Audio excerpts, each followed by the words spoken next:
नमस्कार। रामचरितमानस पाठ की श्रृंखला में आज हम आगे का पाठ करेंगे।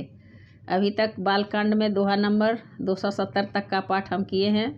आज इससे आगे का पाठ करेंगे। सबसे पहले रामचरितमानस को प्रणाम, राजा रामचंद्र जी को प्रणाम और वीर हनुमान जी को प्रणाम। हनुमान जी आकर विराजें और कथा श्रवण करें। तो आइए आगे का पाठ करते हैं। आप लोगों को मेरा रामचरितमानस का पाठ कैसा लगता है कमेंट में ज़रूर बताएं।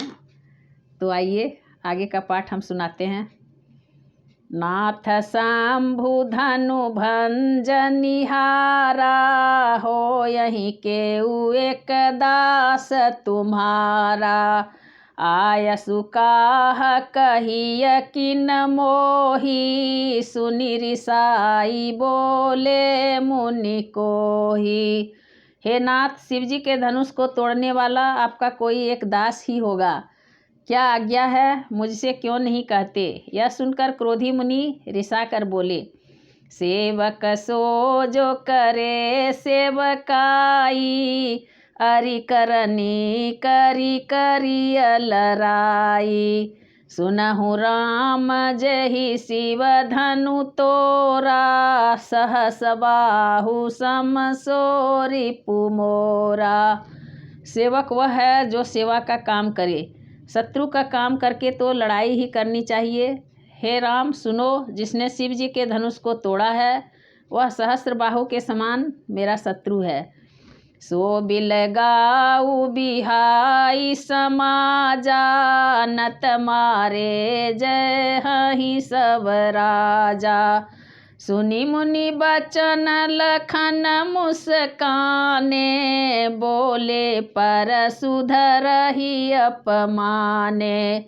वह इस समाज को छोड़कर अलग हो जाए, नहीं तो सभी राजा मारे जाएंगे। मुनि के वचन सुनकर लक्ष्मण जी मुस्कुराए और परशुराम जी का अपमान करते हुए बोले, बहु धनु ही तोरी लरिकाई, कबहु नय सिरि सकीन्हि गोसाई।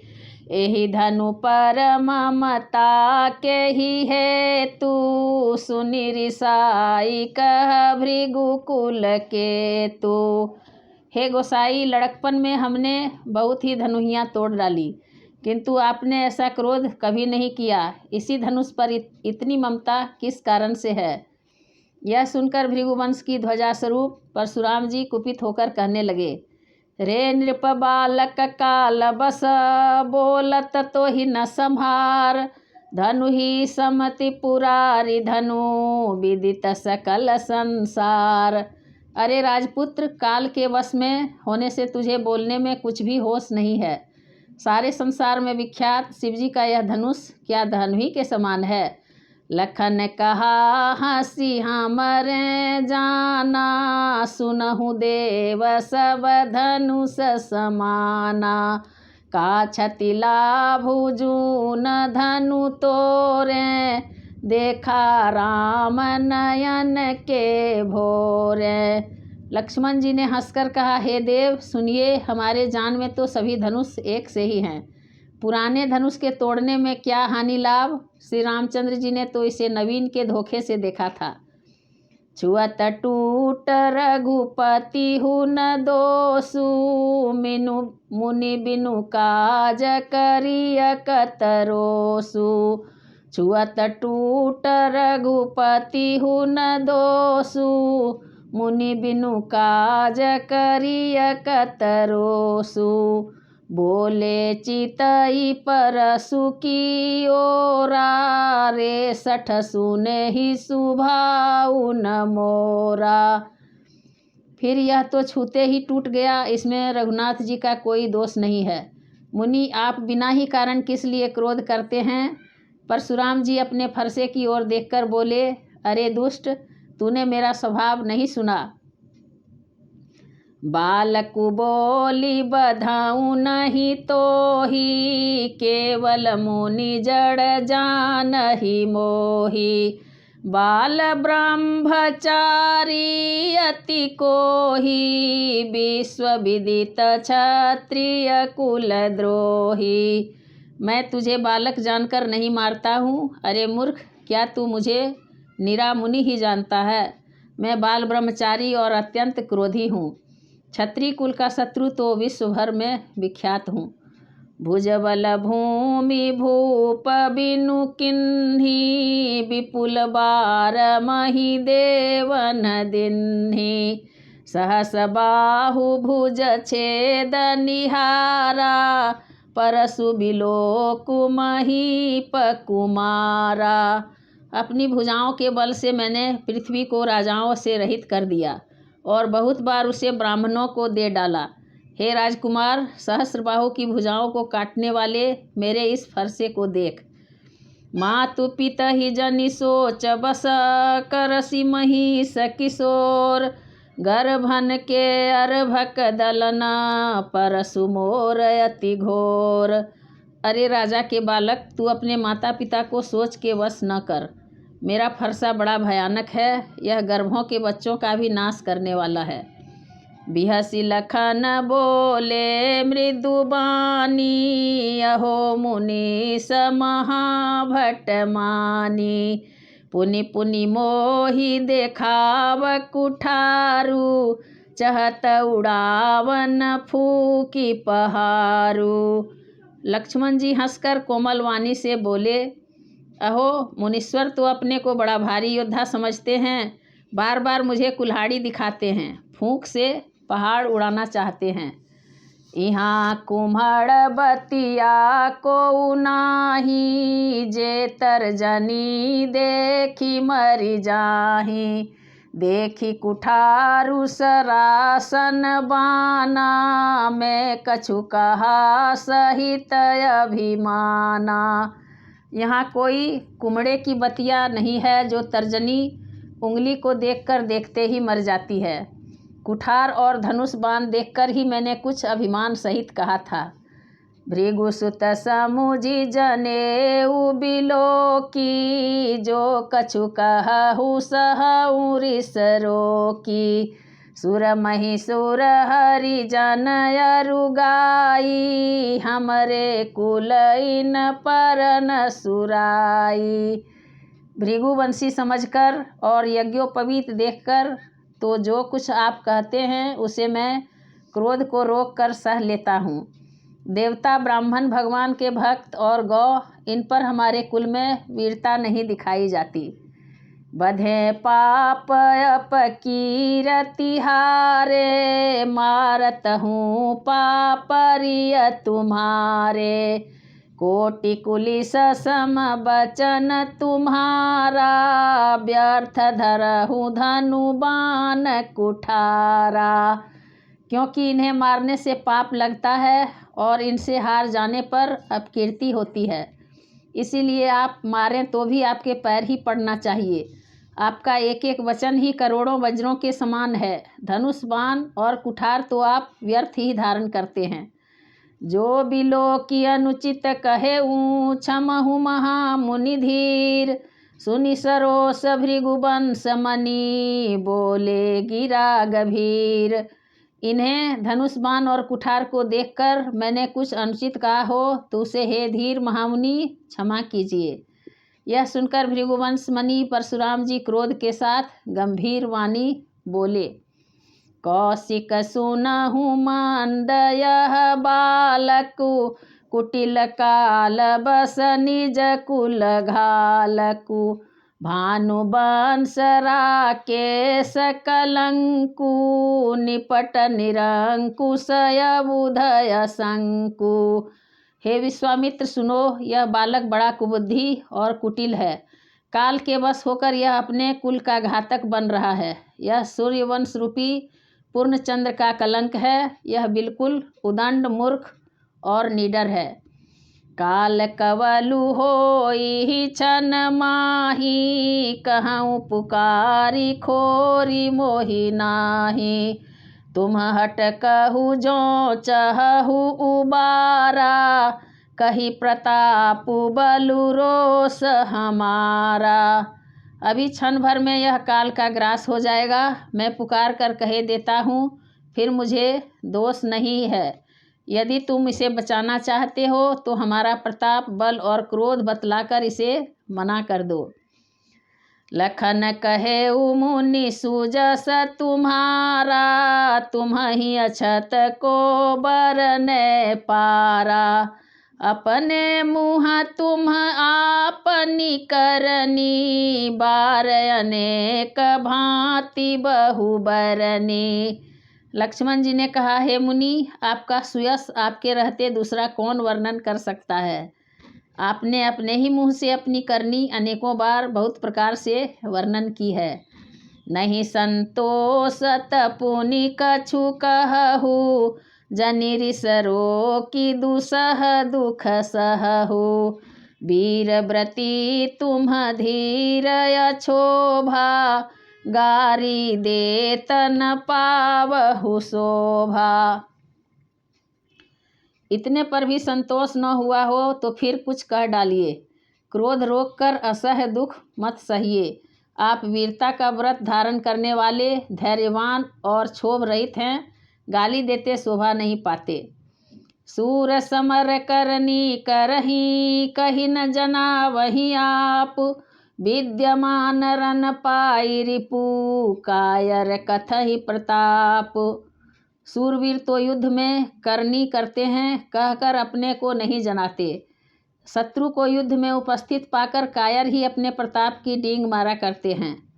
तुम तो कालू हाँक जनु लावा, बार बार मोहि लागी बोलावा। सुनत लखन के बचन कठोरा, परसु सुधारी धरे उकर घोरा। आप तो मानो काल को हाँक लगाकर बार बार उसे मेरे लिए बुलाते हैं। लक्ष्मण जी के कठोर वचन सुनते ही परशुराम जी ने अपने भयानक फरसे को सुधार कर हाथ में ले लिया। अब जनि देई दोष मोहि लोगु, कटुबादी बालकु बध जोगु। बाल बिलो की बहुत मैं बाँचा, अब यह मर निहार भासाचा। और बोले, अब लोग मुझे दोष न दें, यह कड़ुआ बोलने वाला बालक मारे जाने के ही योग्य है। इसे बालक देखकर मैंने बहुत बचाया, पर अब यह सचमुच मरने को ही आ गया है। कौशिक कहा क्षमीय अपराधु, बाल दोष गुण गण ही न साधु। खर कुठार मैं अकरुण को ही, आगे अपराधी गुरुद्रोही। विश्वामित्र जी ने कहा, अपराध क्षमा कीजिए। बालकों के दोष और गुण को साधु लोग नहीं गिनते। परशुराम जी बोले, तीखी धार का कुठार मैं दया रहित और क्रोधी, और यह गुरुद्रोही और अपराधी मेरे सामने। उतर देत छोड़ाऊँ बिनु मारे, केवल कौशिक सील तुम्हारे। न तहि काटी कुठार कठोरे, गुरहि उरी न होते श्रम थोरे। उत्तर दे रहा है, इतने पर भी मैं इसे बिना मारे छोड़ रहा हूँ। सो हे विश्वामित्र, केवल तुम्हारे सील से, नहीं तो इसे इस कठोर कुठार से काटकर थोड़े ही परिश्रम से गुरु से उरीन हो जाता। गाधी सुनु कह हृदय हंसी, मुनि हरियर सूझ। अयमय खाड़ न उखमय, अजहु न बूझ अबूझ। विश्वामित्र जी ने हृदय में हंसकर कहा, मुनि को हरा ही हरा सूझ रहा है। अर्थात सर्वत्र विजयी होने के कारण ये श्री राम लक्ष्मण को भी साधारण क्षत्रिय ही समझ रहे हैं, किंतु यह लोहमयी खाड़ है, ऊख की खाड़ नहीं है जो मुंह में लेते ही गल जाए। मुनि अब भी बेसमझ बने हुए हैं, इनके प्रभाव को नहीं समझ रहे हैं। कहे लखन मुनि सील तुम्हारा, को नहीं जान विदित संसारा। माता पिता ही उरी न भय नीके, गुर ऋण रहा सोचु बड़ जी के। लक्ष्मण जी ने कहा, हे मुनि, आपके सील को कौन नहीं जानता, वह संसार भर में प्रसिद्ध है। आप माता पिता से तो अच्छी तरह उरीन हो ही गए, अब गुरु का ऋण रहा, जिसका जी में बड़ा सोच लगा है।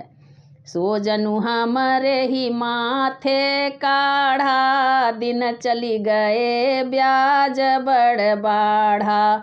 अब आनीय व्यवहारिया बोली, तुरत देऊ मैं थैली खोली। वह मानो हमारे ही मत्थे काढ़ा था, बहुत दिन बीत गए, इससे ब्याज भी बहुत बढ़ गया होगा।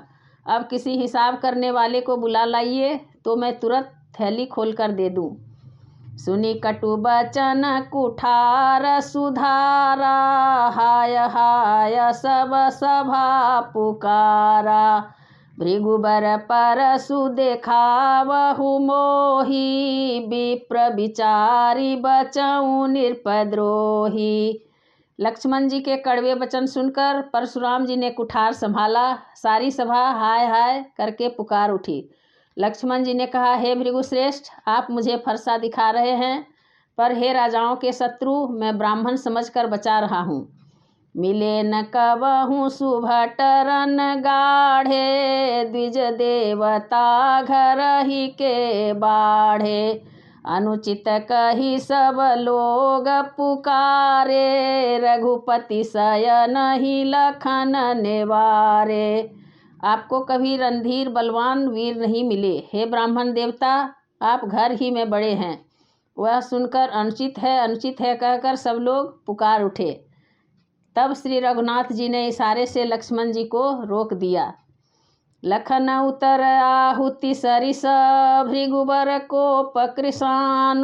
बढ़त देखी जल सम बचन, बोले रघुकुल भानु। लक्ष्मण जी के उत्तर से, जो आहुति के समान थे, परशुराम जी के क्रोध रूपी अग्नि को बढ़ते देखकर रघुकुल के सूर्य श्री रामचंद्र जी जल के समान शीतल शांत करने वाले वचन बोले। नाथ करहु बालक पर छोहु, सूध दूध मुख करियन कोहु। जौ पै प्रभु प्रभाउ कछु जाना, तो की बराबरी करत अयाना। हे नाथ, बालक पर कृपा कीजिए, इस सीधे और दुधमुहे बच्चे पर क्रोध न कीजिए। यदि यह प्रभु का आपका कुछ भी प्रभाव जानता तो क्या यह बेसमझ आपकी बराबरी करता। जौ लरिका कछुआ चगरी करही, गुर पितु मातु मोद मन भरही। करिय कृपा शिशु सेवक जानी, तुम समशील धीर मुनि ज्ञानी। बालक यदि कुछ चपलता भी करते हैं तो गुरु पिता और माता मन में आनंद से भर जाते हैं। अतः इसे छोटा बच्चा और सेवक जानकर कृपा कीजिए। आप तो समदर्शी, सुशील, धीर और ज्ञानी मुनि हैं। राम बचन सुनी कछुक जुड़ाने, कही कछु लखन बहुरी मुस्काने। हसत देखी नख शिखरिस व्यापी, राम तोर भ्राता बड़ पापी। श्री रामचंद्र जी के वचन सुनकर वे कुछ ठंडे पड़े। इतने में लक्ष्मण जी कुछ कहकर फिर मुस्कुरा दिए। उनको हंसते देखकर परशुराम जी के नख से शिखा तक सारे शरीर में क्रोध छा गया। उन्होंने कहा, हे राम, तेरा भाई बड़ा पापी है। गौर शरीर श्याम मन माही, कालकूट मुख पय मुख नाही। सहज टेढ़ अनुहरई न तोही, नीचू मीचू सम देखन मोही। यह शरीर से गोरा पर हृदय का बड़ा काला है। यह विषमुख है, दूध मुहा नहीं। स्वभाव से ही टेढ़ा है, तेरा अनुसरण नहीं करता, तेरे जैसा सीलवान नहीं है। यह नीच मुझे काल के समान नहीं देखता। लखन कहे हंसी सुनहु मुनि, क्रोधु पाप कर मूल। जेहि बस जन अनुचित करही, चरहि विश्व प्रतिकूल। लक्ष्मण जी ने हंसकर कहा, हे मुनि सुनिए, क्रोध पाप का मूल है, जिसके वश में होकर मनुष्य अनुचित कर्म कर बैठते हैं और विश्व भर के प्रतिकूल चलते सबका अहित करते हैं। आज कथा इतनी भई, सुनहु वीर हनुमान। रामायण बैकुंठ गई विदा हो हनुमान। सियावर रामचंद्र की जय, पवन सुत हनुमान की जय, उमापति महादेव की जय।